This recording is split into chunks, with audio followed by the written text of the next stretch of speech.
Kasus korupsi yang menjerat menteri di Indonesia bukan baru-baru ini saja terjadi. Setelah reformasi, setidaknya sudah ada 13 menteri yang tersangkut kasus rasuah tersebut. Ada 3 menteri kabinet gotong royong era Presiden Megawati Soekarnoputri yang terjerat korupsi. Mereka adalah Hari Sabarno, Ahmad Sujudi, dan Rohmin Dahuri. Sementara menteri di Kabinet Indonesia Bersatu I dan II era Presiden Susilo Bambang Yudhoyono ada juga 5 menteri yang dicokok karena kasus korupsi. Mereka adalah Bahtiar Hamsyah, Siti Fadila Supari, Andi Malarangeng, Jero Wacik, dan Surya Dharma Ali. Teranyar era pemerintahan Jokowi ada 5 menteri yang terjerat kasus rasuah, yakni Idrus Marham, Imam Nahrawi, Edi Prabowo, Juliari Batubara dan yang baru-baru ini Johnny G. Plate. Dari berbagai kasus tersebut, dapat dilihat bahwa latar belakang pendidikan tinggi tidak menjamin menteri tidak korupsi. Dari olah data kumparan, ditemukan fakta bahwa para menteri yang korupsi mengenyam pendidikan paling tinggi S3.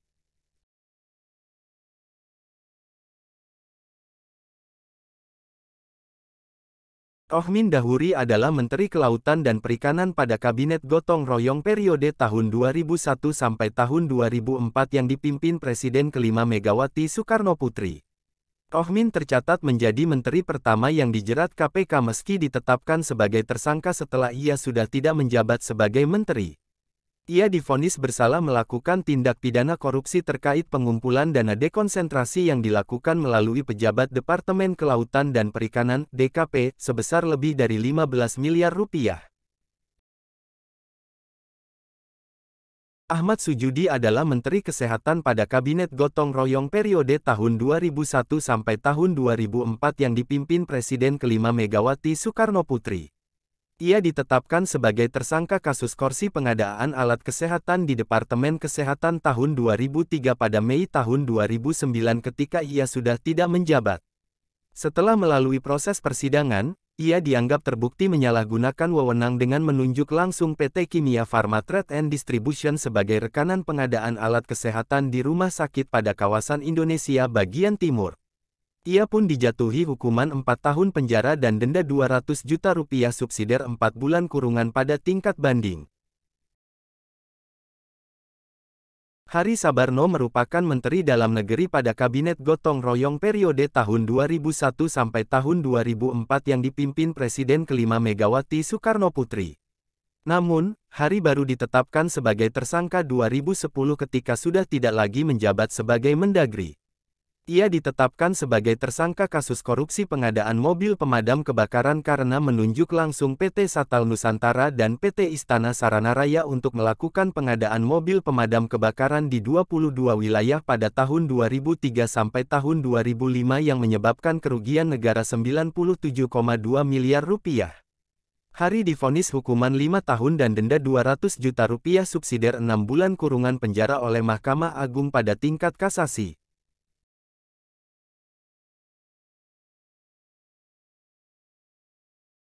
Bahtiar Hamsyah adalah Menteri Sosial pada Kabinet Gotong Royong periode tahun 2001 sampai tahun 2004 dan Kabinet Indonesia Bersatu periode tahun 2004 sampai tahun 2009.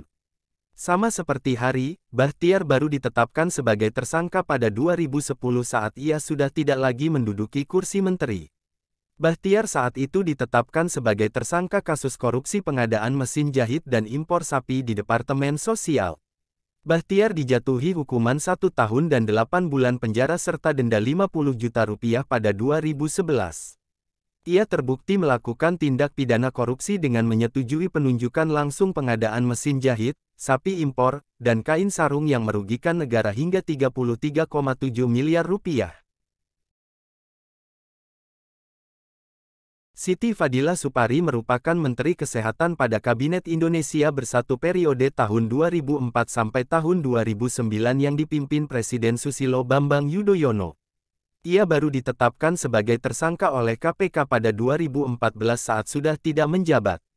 Siti ditetapkan sebagai tersangka setelah KPK mengambil alih penanganan kasus dugaan korupsi yang melibatkan Firly dari Bareskrim Polri. KPK menetapkan Siti sebagai tersangka korupsi pengadaan alat kesehatan buffer stok untuk kejadian luar biasa 2005. Ia dijatuhi hukuman 4 tahun penjara dan denda 200 juta rupiah subsidiar 2 bulan kurungan karena terbukti menyalahgunaan wewenang dalam kegiatan pengadaan alat kesehatan Alkes guna mengantisipasi kejadian luar biasa KLB tahun 2005 pada Pusat Penanggulangan Masalah Kesehatan PPMK, Departemen Kesehatan. Andi Malarangeng adalah Menteri Pemuda dan Olahraga pada Kabinet Indonesia Bersatu Jilid 2 periode tahun 2014 sampai tahun 2019. Pada Desember tahun 2012, Andi ditetapkan sebagai tersangka kasus korupsi pengadaan sarana dan prasarana olahraga di Hambalang, Bogor. Mantan juru bicara Presiden itu pun tercatat menjadi menteri aktif pertama yang ditetapkan sebagai tersangka oleh KPK. Andi dinyatakan bersalah telah memperkaya diri sendiri sebesar 2 miliar rupiah dan 550 ribu dolar AS dan memperkaya korporasi. Ia dijatuhi 4 tahun penjara dan denda 200 juta rupiah subsidiar 6 bulan kurungan atas perbuatannya itu. Suryadharma Ali adalah Menteri Agama pada Kabinet Indonesia Bersatu Jilid 2 periode tahun 2009 sampai tahun 2014.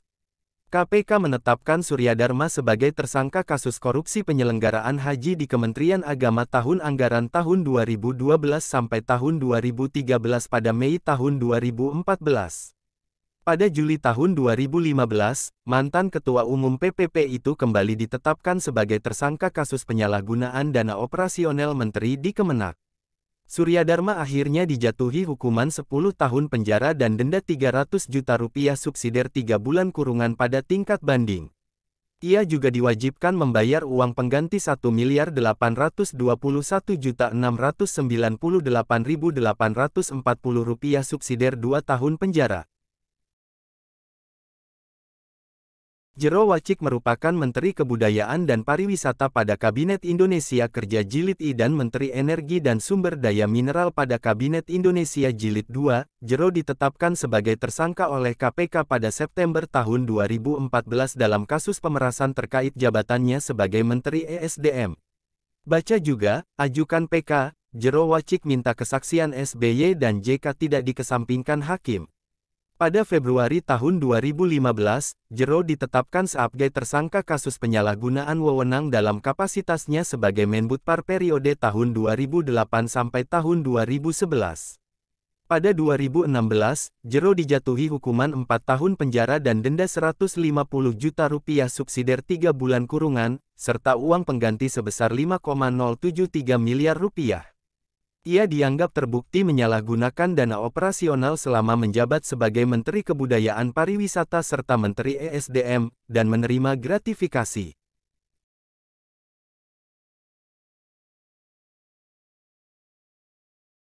Idrus Marham menjabat Menteri Sosial Kabinet Kerja yang dipimpin Presiden Joko Widodo. Pada Agustus tahun 2018, Idrus ditetapkan sebagai tersangka kasus suap terkait proyek pembangkit listrik 35.000 MW. Idrus dijatuhi vonis 2 tahun penjara oleh Mahkamah Agung pada tingkat kasasi.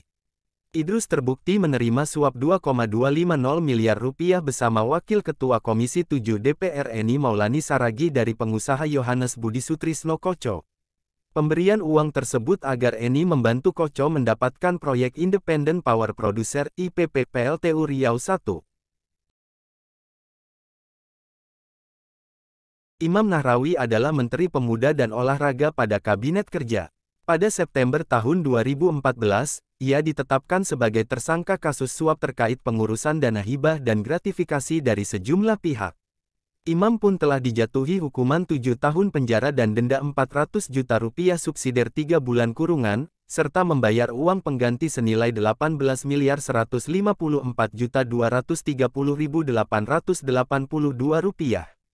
Imam bersama asisten pribadinya, Miftahul Ulum, dinilai terbukti menerima suap sebesar 11,5 miliar rupiah dari mantan Sekretaris Jenderal Komite Olahraga Nasional Indonesia KONI Ending Fuad Hamidi dan mantan Bendahara KONI Joni E. Awi. Suap tersebut dimaksudkan agar Imam dan Ulum mempercepat proses persetujuan dan pencairan bantuan dana hibah yang diajukan KONI kepada Kemenporari untuk tahun kegiatan 2018. Edi Prabowo adalah Menteri Kelautan dan Perikanan pada Kabinet Indonesia Maju. Berbeda dengan nama-nama menteri lainnya, Edi tercatat sebagai menteri pertama yang ditetapkan sebagai tersangka setelah terjaring operasi tangkap tangan. Ia ditangkap KPK pada Kamis tanggal 25 November tahun 2020 dan kemudian ditetapkan sebagai tersangka kasus dugaan suap terkait izin ekspor benih lobster. Wakil Ketua Umum Partai Gerindra itu diduga menerima uang senilai 3,4 miliar rupiah dan 100.000 dolar AS dari pihak PT Aero Citra Cargo. Perusahaan tersebut diduga menerima uang dari beberapa perusahaan eksportir benih lobster karena ekspor hanya dapat dilakukan melalui PT Aero Citra Cargo dengan biaya angkut Rp1.800 per ekor. Juliari Batubara, merupakan mantan Menteri Sosial Mensos dari Partai PDIP tersandung kasus korupsi pengadaan bantuan sosial Bansos Sembako COVID-19. Ia terbukti menerima suap sebesar Rp32,4 miliar dari fee yang diberikan pengusaha yang mendapat tender pengadaan Bansos COVID-19 di Kemensos.